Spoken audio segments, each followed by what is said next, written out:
Hi everyone. तो ये video जो है एसबीआई क्लर्क के स्कोर कार्ड से रिलेटेड है, जो थंबनेल देख के पता चल गया होगा आपको, और उसके नॉर्मलाइजेशन से। तो 3 शिफ्ट हुई थी, 25 को 2 शिफ्ट थी, फर्स्ट सेकंड, और एक 4 तारीख को शिफ्ट हुई थी। तो अब मेरी जो शिफ्ट थी 25 को सेकंड शिफ्ट में थी। और मैं बता दूं, मैंने अपने जो अटैम्प्ट है वो शेयर नहीं किए थे, बिकॉज़ जो चैनल्स हैं या मतलब जो भी मैंने जितने भी बच्चों के मार्क्स मतलब जो अटैम्प्ट सुने थे, किस 100 प्लस थे, मतलब 105, कोई 110 करके आ रहा है, कोई इतने करके आ रहा है। तो मतलब मेरे अटैम्प्ट ही इतने कम थे कि मैं मतलब 90s में भी मिनिमम होते तो मैं बताती किसी को अपने अटैम्प्ट। तो मेरे अटैम्प्ट जो थे वो 82 थे 25th को, 5th को सेकंड शिफ्ट में। तो मुझे लगा था कि यार मतलब क्या ही हो जाएगा इसमें, क्योंकि लोगों के अटैम्प्ट जो है 100 प्लस प्लस है, इतने ज़्यादा अटैम्प्ट हैं लोगों के, तो लोगों का पक्का मतलब 100 प्लस है, तो वो कितना ही रॉन्ग कर लेंगे कि उनका कितना गलत होगा। तो मुझे ये था, बट पता नहीं मुझे ऐसा फ़ील हुआ कि कल जब बहुत सारे लोगों के स्कोर कार्ड्स वगैरह ये सारी चीज़ें देखी, तो उसके बाद फ़ील हुआ कि ठीक है, मेरे अटैम्प्ट तो नो डाउट बहुत कम थे, इतने कम में मैं क्या ही कर लेती। मतलब किसी को नहीं पता हो तो मेरे उसमें 64 ही मार्क्स बने हैं।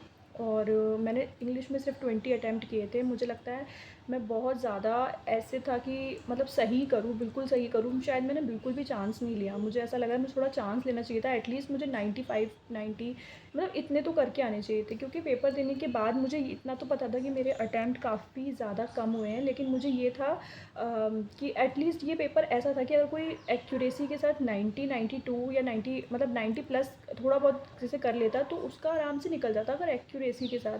क्योंकि मैंने ये तो देखा सबका मतलब कि सबने 100 प्लस अटैम्प्ट किया है या फिर बहुत ज़्यादा अटैम्प्ट किया है, बट मैंने ये नहीं सोचा कि इनकी एक्यूरेसी कितनी है, क्योंकि कोई भी अपनी एक्यूरेसी नहीं बताता कितने परसेंट है, क्या नहीं है।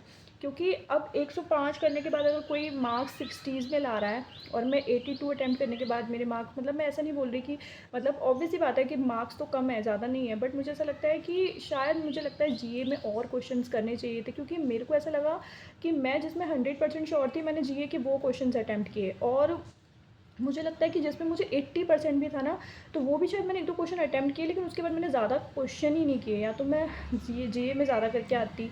बट वही था कि मैं एक्यूरेसी के साथ वो नहीं कर सकती थी कि मैं एक्यूरेसी अपनी है ना ख़राब कर दूँ। तो ये था कि आगे करना तो है, बट अगेन रीज़निंग में भी मतलब जैसे बहुत सारे लोगों को नहीं पता हो, तो मुझे था कि यार मेरी रीज़निंग में मैं एक इनपुट आउटपुट के क्वेश्चन में फंस गई थी, और उसके बाद लास्ट में एक पज़ल दे रखी थी, तो पज़ल को मैंने ना करते हुए वो इनपुट आउटपुट के क्वेश्चन में बहुत टाइम वेस्ट करा, बहुत ज़्यादा।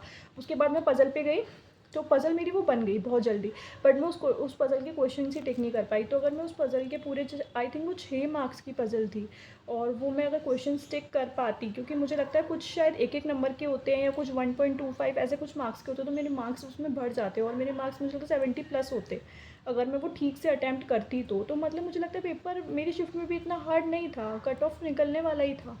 तो और जीए थोड़ा और अच्छे से करती, तो मतलब जीए का तो खैर हमेशा से ही रहता है। तो मुझे ऐसा कल फ़ील हुआ कि कभी भी किसी के ना अटेम्प्ट देख के ना अपने आप को जज नहीं करना चाहिए कि आपने बहुत कम किया। मतलब जैसे अगर ऐसे मेरे 90s में होते तो भी ठीक था, पर अटेम्प्ट मेरे नो डाउट बहुत कम थे, बट बहुत लोगों के बहुत ज़्यादा थे, मतलब 100 प्लस अटेम्प्ट करके मतलब 60s में मार्क्स। आई मीन मतलब एक्यूरेसी का कितना बड़ा रोल है कि, और मुझे लगता है कि 3 शिफ्ट में नो डाउट हुआ है। मुझे नहीं पता कि किस शिफ्ट से क्या ज़्यादा बच्चों को हुआ है, किस शिफ्ट से कम बच्चों को हुआ है। जैसे बहुत सारे बच्चे ऐसे बोलते हैं कि हमारी शिफ्ट हार्ड थी, तो मतलब मैं ये नहीं बोलूँगी, क्योंकि मुझे ऐसा लगता है कि जिसने किया है एक्यूरेसी के साथ उसका हुआ है। शिफ्ट वाइज़ इतना मैं बोलूँगी कि हाँ, मार्क्स बढ़ के नहीं मिले हैं हम लोगों को। मुझे ऐसा लगता है जितना मैंने किया था उतना उस हिसाब से मिला, क्योंकि मैंने ज़्यादा इंग्लिश और जी के क्वेश्चन अटैम्प्ट ही नहीं किए थे।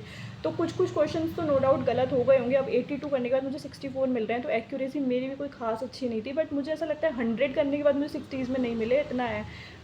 तो मुझे और एक्यूरेसी पे काम करना है, प्लस अपना और चीज़ों को स्ट्रॉन्ग करना है, जिससे कि मैं ज़्यादा अटैम्प्ट कर पाऊँ, क्योंकि मैंने हमेशा से देखा है मेरे और बच्चों से कम ही अटैम्प्ट रहते हैं, मुझे इतना पता है, बट मुझे लगता है कि मेरी एक्यूरेसी रहती है।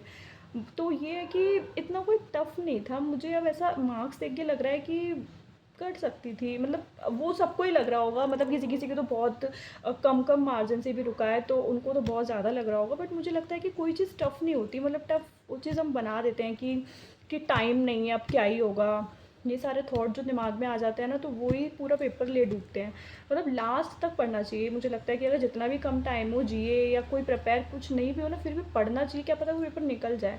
क्योंकि मैं लास्ट में मैंने हिम्मत ही खो दी थी कि यार इतने कम टाइम में कैसे मैं जीए प्रिपेयर करूँगी, क्या ही होगा, क्योंकि मुझे टाइम नहीं बच पाया था। तो अब वो सारी चीज़ें सोच के मतलब अभी भी मैं यही सब सोच रही हूँ कि रीज़निंग में वो पज़ल अटैम्प्ट मतलब क्वेश्चन टिक कर लेती, पूरी पज़ल मैंने कर ली, लेकिन रीज़निंग में कर नहीं पाई।